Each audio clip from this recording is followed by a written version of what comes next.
this lesson, we're going to talk just briefly about the Cushing, Oklahoma hub for WTI. As I mentioned in the prior lesson, this is the New York Mercantile Exchange delivery point for crude oil for all futures contracts that actually go to delivery. It is near the town of Cushing, Oklahoma. They have dubbed themselves the pipeline crossroads of the world several decades ago, actually. You can see here some of the hundreds and hundreds of above ground crude oil storage tanks.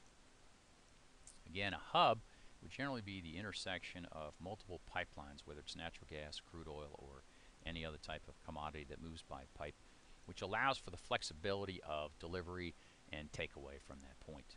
It is the world's largest crude storage facility. That's why it's so significant. Some of the companies that operate there, TEPCO, Equilon, and TransCanada. It has 46 million barrel storage capacity, representing 16% of all the U.S. crude oil storage capacity.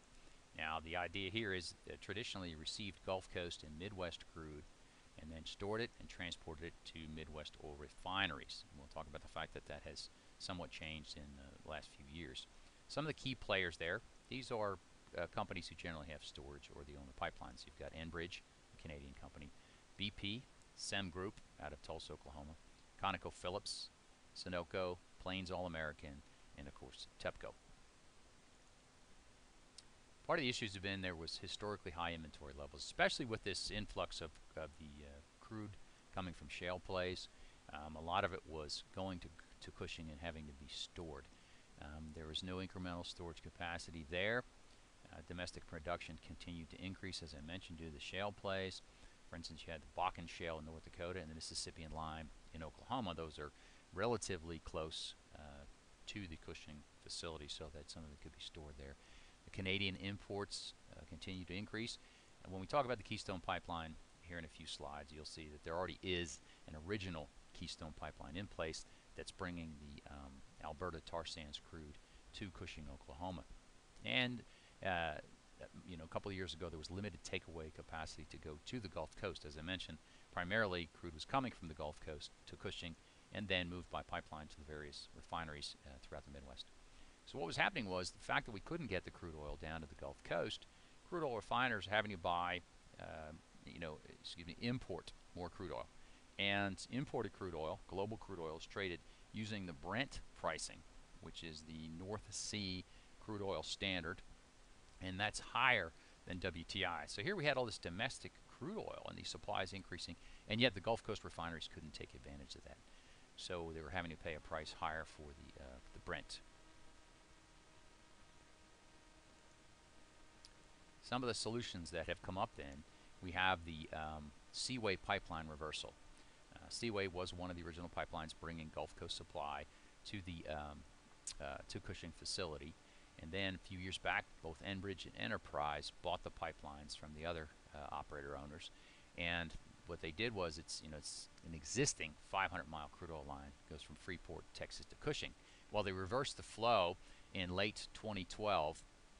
Initially, they could move 150,000 barrels a day south to the Gulf Coast refineries. And then in 2013, they expanded that to 400,000 barrels a day. So as of 2013, we were moving 400,000 barrels a day south to the Gulf Coast.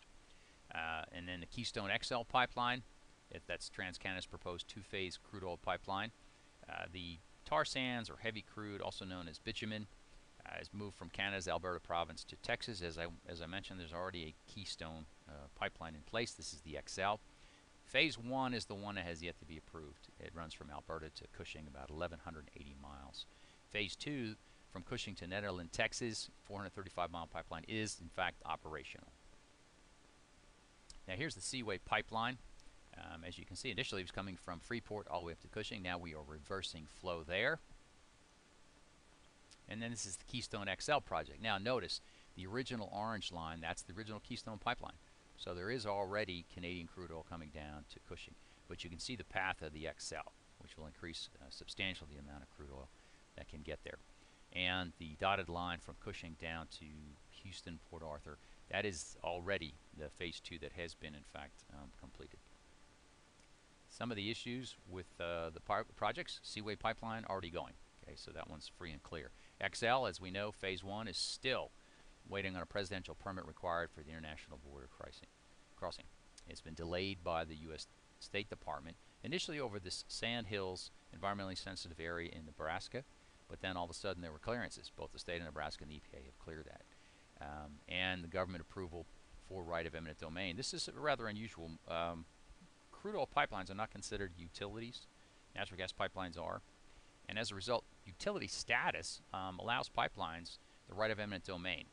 And so for some of you who might have a land background, you understand what that means. But essentially, when a utility is given the right of eminent domain, that means that they're allowed to come through. And if they have a route that has to go across your property, and they try to negotiate in good faith with you for surface lease, and and you say you don't want to, they can condemn your property and then pay you whatever the prevailing rate is in that area for surface rights. And as I mentioned before, phase 2 has already been